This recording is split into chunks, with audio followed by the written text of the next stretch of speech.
Assalamualaikum warahmatullahi wabarakatuh. Perkenalkan, nama saya Dini Andrina Fitri. Saya dari Prodi Pendidikan Bahasa Arab. Di sini saya akan memenuhi tugas UAS mata kuliah Metodologi Studi Islam. Selamat menonton. Metodologi Studi Islam. Mengenal metode-metode itu secara teoritis. Studi Islam secara etimologis merupakan terjemahan dari istilah dalam bahasa Arab atau Islamic Studies dalam bahasa Inggrisnya. Secara sederhana dapat dinyatakan sebagai suatu usaha untuk mempelajari hal-hal yang berhubungan dengan agama Islam. Adapun secara istilah atau terminologi, studi Islam didefinisikan sebagai usaha untuk mempelajari hal-hal yang berhubungan dengan agama Islam. Tujuan mempelajarinya diantara lain untuk mempelajari secara mendalam tentang apa itu hakikat agama Islam, untuk mempelajari secara mendalam pokok-pokok isi ajaran agama Islam yang asli dan bagaimana penyebaran dalam pertumbuhan dan perkembangan budaya dan peradaban Islamnya. Untuk mempelajari secara mendalam sumber dasar ajaran agama Islam yang tetap abadi dan dinamis, dan bagaimana aktualisasinya sepanjang sejarahnya. Untuk memahami prinsip-prinsip dan nilai-nilai dasar ajaran Islam, dan bagaimana realisasinya dalam membimbing dan mengarahkan serta mengontrol perkembangan budaya dan peradaban manusia pada zaman modern. Yang kedua adalah studi Islam di Barat, melihat Islam sebagai doktrin dan peradaban dan bukan sebagai agama transenden yang diyakini sebagaimana kaum muslimin melihatnya, tetap merupakan ciri yang tak mungkin dihapus. Oleh karena Islam diletakkan semata-mata sebagai objek studi ilmiah, maka Islam diperlakukan sama sebagai objek-objek studi ilmiah lainnya. Studi Islam kontemporer di Barat yang berusaha keras menampilkan citra yang lebih adil dan penuh penghargaan terhadap Islam sebagai agama dan peradaban dengan mengandalkan berbagai pendekatan dan metode yang lebih canggih dalam ilmu-ilmu sosial dan kemanusiaan. Bahkan tidak jarang dipelopori oleh sarjana-sarjana muslim sendiri. Perspektif umat Islam, metodologi studi Islam. Perspektif metode rasional dipergunakan untuk mengkaji dan memahami ajaran Islam bersumber dari Al-Quran dan As-Sunnah, dengan lebih fokus pada hal-hal bersifat substantif, kontekstual, dan rasional. Metode sintesis memahami dan mengkaji ajaran Islam bersumber pada Al-Quran dan As-Sunnah dengan cara mengkombinasikan antara pendekatan rasional dan tradisional. Teologis normatif penting untuk dipahami, karena setiap agama memiliki sikap-sikap keberagaman, gimana semua umat beragama mengklaim bahwa agama yang dianut dan diyakini adalah agama yang paling benar, meski pada kenyataannya tidak bisa dipungkiri bahwa pendekatan teologis normatif merupakan pendekatan yang sudah usang dalam penelitian agama Islam. Pendekatan teologis normatif merupakan salah satu pendekatan dalam studi Islam yang cukup populer di kalangan umat Islam. Pendekatan teologis diterjemahkan sebagai upaya memahami dan meneliti agama dengan menggunakan kerangka ilmu ketuhanan yang bertolak dari suatu keyakinan bahwa wujud empirik dari suatu keagamaan dianggap sebagai yang paling benar dibandingkan yang lainnya. Sosiologi adalah ilmu yang mempelajari hidup bersama dalam masyarakat dan menyelidiki ikatan-ikatan antar manusia yang menguasai hidupnya. Selanjutnya, historis adalah ilmu yang membahas berbagai peristiwa dengan memperhatikan unsur, tempat, waktu, latar belakang, dan pelaku dari peristiwa tersebut. Antropologis adalah upaya dalam memahami agama dengan cara melihat wujud praktek keagamaan yang tumbuh berkembang dalam masyarakat. Psikologi adalah mempelajari jiwa seseorang melalui gejala, perilaku, dan tingkah laku yang dapat diamatinya. Nomor 4. Fungsi hadis sebagai sumber hukum Islam yang perlu kita pahami. Yang pertama, bayan at-takrir, memperjelas isi Al-Quran.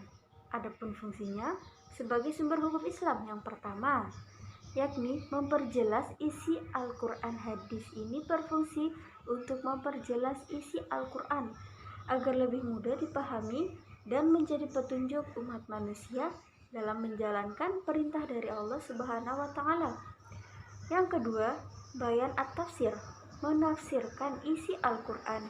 Fungsinya sebagai sumber hukum Islam, yaitu memberikan tafsiran atau perincian terhadap isi Al-Quran yang masih bersifat umum atau mujmal, serta memberikan batasan-batasan atau persyaratan pada ayat-ayat yang bersifat mutlak atau takyid. Yang ketiga, bayan at-tasyri', memberikan kepastian hukum Islam yang tidak terdapat dalam Al-Quran. Hadis ini memberi kepastian hukum atau ajaran-ajaran Islam yang tidak dijelaskan dalam Al-Quran. Yang keempat, bayan nasakh, mengganti ketentuan terdahulu. Fungsinya sebagai bayan atau pengganti ketentuan terdahulu. Secara etimologi, hadis ini memiliki banyak diantaranya. Yang pertama, at-taghir, mengubah, al-i'tibal, membatalkan, at-tahwil, memindahkan, atau ijalah, menghilangkan. Adapun metode penelitian hadis, metode atau cara-cara meneliti hadis sanad dan matan dalam bentuk-bentuk penelitian hadis menurut pemahaman penulis terhadap buku metodologi penelitian hadis seperti yang dipaparkan oleh Syuhudi Ismail, meliputi 3 pokok, yaitu melakukan tahrijul hadis sebagai langkah awal kegiatan penelitian hadis untuk mengetahui asal-usul riwayat hadis yang akan diteliti. Seluruh riwayat hadis yang akan diteliti, ada atau tidaknya syahid atau mutabi pada sanad yang akan diteliti. Yang kedua, melakukan sanad hadis. Langkah-langkah yang ditempati dalam tahap ini adalah melakukan iktibar, yaitu menyertakan sanad-sanad yang lain yang suatu hadis tertentu. Hadis itu pada bagian sanadnya tampak hanya seorang perawi saja, dan dengan menyertakan sanad-sanad yang lain tersebut akan dapat diketahui apakah ada periwayatan yang lain ataukah tidak ada untuk bagian sanad dari sanad yang tadi. Meneliti pribadi periwayat dan metode periwayatannya. Penelitian matan hadis meliputi meneliti matan dengan kualitas sanadnya. Ada langkah-langkahnya. Meneliti matan sudah meneliti sanad. Kualitas matan tidak selalu sejalan dengan kualitas sanadnya. Kaidah kesahihan matan sebagai acuan.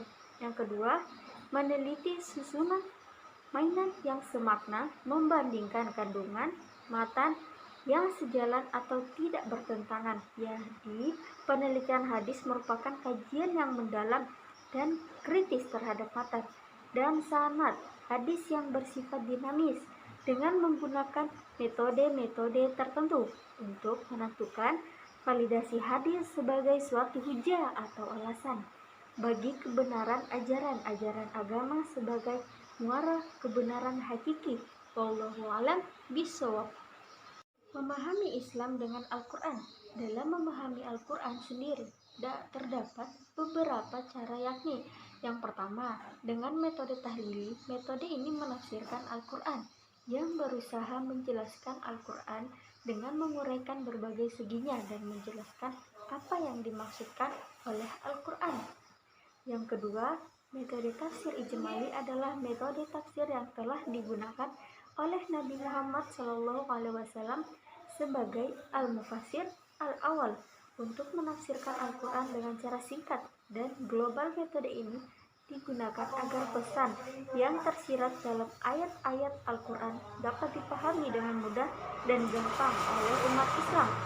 Yang ketiga, metode muqarrin adalah suatu metode tafsir Al-Quran yang dilakukan dengan cara membandingkan ayat-ayat Al-Quran yang satu dengan yang lainnya, atau membandingkan ayat-ayat Al-Quran dengan hadis-hadis Nabi Muhammad SAW yang tampak bertentangan, serta membandingkan pendapat-pendapat ulama tafsir menyangkut penafsiran Al-Quran. Yang keempat, tafsir maudhu'i.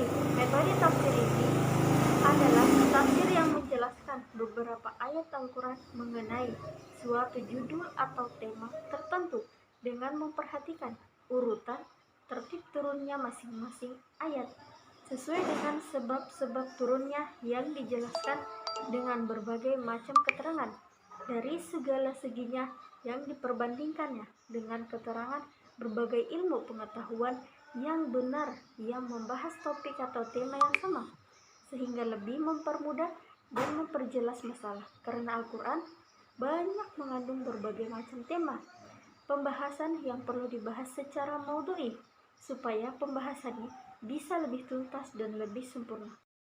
Terima kasih untuk teman-teman yang sudah menonton video ini. Jangan lupa like, komen, dan subscribe. Bye-bye. Assalamualaikum warahmatullahi wabarakatuh.